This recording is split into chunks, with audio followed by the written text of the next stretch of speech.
Los números complejos son un gusto adquirido para la mayoría de los estudiantes. Por lo menos en mi caso lo fue así. Cuando me los enseñaron por primera vez en el colegio, no los entendía y no me gustaban. Después, cuando llegué a la universidad y conocí su utilidad, conocí su magia, me empezaron a gustar un poco más, bastante más. Una de las cosas que me ayudó a entenderlos mejor fue el desarrollar una intuición visual de lo que son los números complejos, y esto es lo que te quiero mostrar ahora. Pero debemos comenzar por el principio. Los números complejos son aquellos de la forma a más i por b, donde a y b son números reales cualesquiera, mientras que i, llamado unidad imaginaria, representa a la raíz cuadrada de -1, la cual evidentemente no corresponde a un número real, y lo puedes comprobar tratando de hacer esta operación en tu calculadora. La utilidad de estos números radica en que nos permiten resolver ecuaciones que convencionalmente no tendrían una solución, como por ejemplo x al cuadrado menos 2x más 2 igual a 0, para la cual, si empleamos nuestra fórmula cuadrática, obtenemos que x es igual a 1 más o menos la raíz cuadrada de -1, lo cual no tiene sentido en los números reales. Sin embargo, si decimos que la raíz de -1 es un número llamado i, obtenemos estas dos soluciones para la ecuación. Y nos podemos preguntar qué son estos números. ¿A qué se refiere el número 1 más i? ¿Cómo lo debo interpretar? Y esta es una pregunta que se hacían los matemáticos desde el siglo XVII, comenzando por John Wallis. Y se le hicieron durante 100 o 150 años, hasta que finalizando ya el siglo XVIII, el matemático Caspar Bessel encontró una interpretación gráfica de los números complejos que se considera hoy la correcta, o por lo menos se considera la más acertada. Esto fue algo pivotal. Fue tan importante que por lo menos otros 5 matemáticos llegaron paralelamente a la misma respuesta, entre ellos Sargand y el mismísimo Gauss. Pero veamos de qué se trata. Vamos a imaginarnos a todos los números reales sobre una línea horizontal continua llamada eje real. Y ahora trazaremos una perpendicular a esta donde pondremos a todos los múltiplos de i y la llamaremos eje imaginario. Así, un número como 1 más i será un punto en el plano cartesiano formado por estos dos ejes, el cual se conoce con el desafortunado nombre de plano complejo. Podemos ir más allá e imaginarnos a cada número complejo como un vector en el plano, z, representado por una flecha que parte del origen y llega hasta el punto donde se encuentra el número a más i por b. A la longitud del vector se le llama el módulo de z, y al ángulo que éste forma con el eje real se le conoce como argumento de z. Empleando un poco de trigonometría, no es muy difícil encontrar las transformaciones que nos llevan de a y b al módulo y al argumento de z, o viceversa. Cabe observar que los números reales están contenidos, son un subconjunto de los complejos, pues todos estos se encuentran en el eje horizontal del plano complejo, que es llamado también el eje real. Así que podemos entender a los complejos como una extensión de los números reales. Ahora, podríamos preguntarnos también si los números complejos son realmente números, pero aquí viene la cuestión de qué es lo que hace que algo sea un número.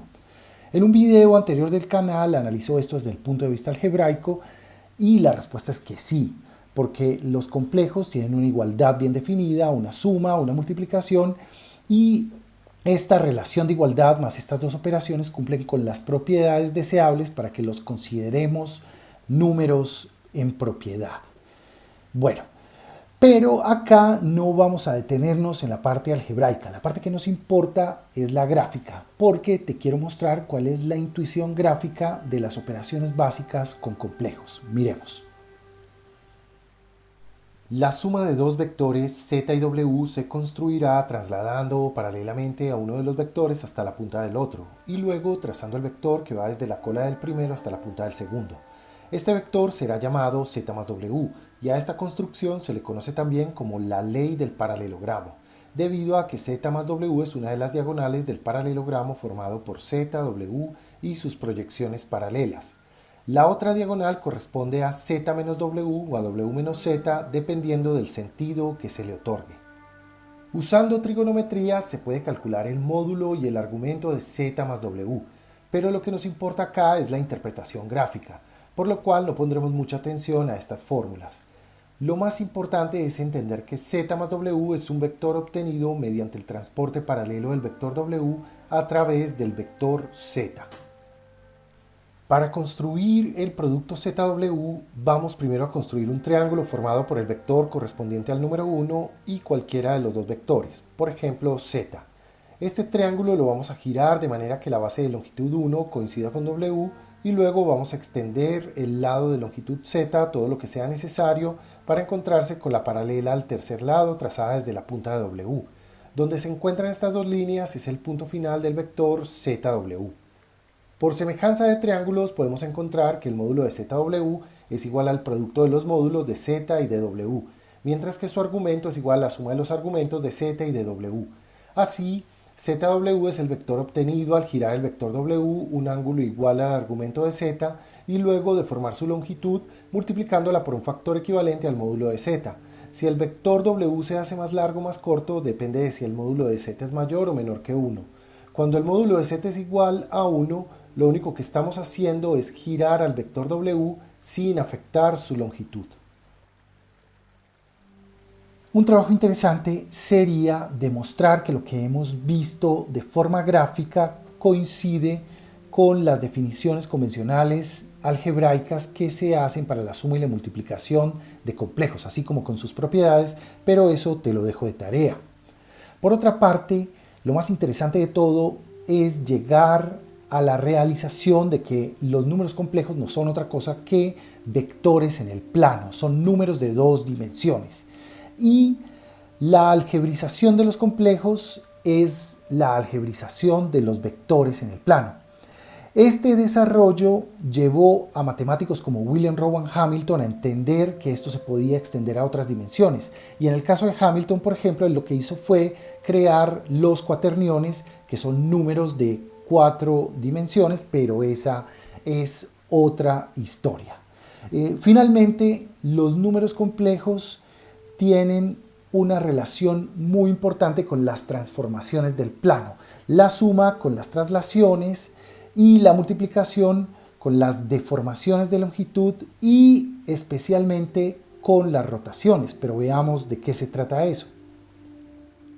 Efectivamente, si consideramos a la suma de z como una operación realizada a la vez con todos los puntos del plano, lo que vamos a obtener es que todos se mueven exactamente en la dirección y magnitud de z, lo que ejemplificamos con el triángulo mostrado.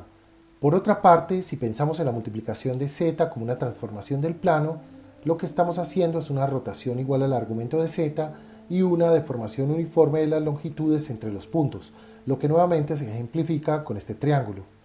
Debemos notar que aunque estas transformaciones cambian la posición y en el caso de la multiplicación el tamaño del triángulo, su forma permanece inalterada. Sigue siendo un triángulo similar al inicial, con los mismos ángulos internos. A estas transformaciones que no cambian la forma se les conoce como transformaciones o mapeos conformes. Bueno, espero que esta intuición gráfica que traté de mostrarte hoy te sirva para entender un poco mejor qué son los números complejos. Si te interesa este tema y si quieres que sigamos ahondando, por ejemplo, buscando la interpretación geométrica de la potenciación y de la radicación de complejos, o siendo incluso más ambiciosos, la interpretación de la exponenciación y los logaritmos, déjamelo saber en los comentarios y quizá hagamos más videos sobre el tema. Gracias y hasta pronto.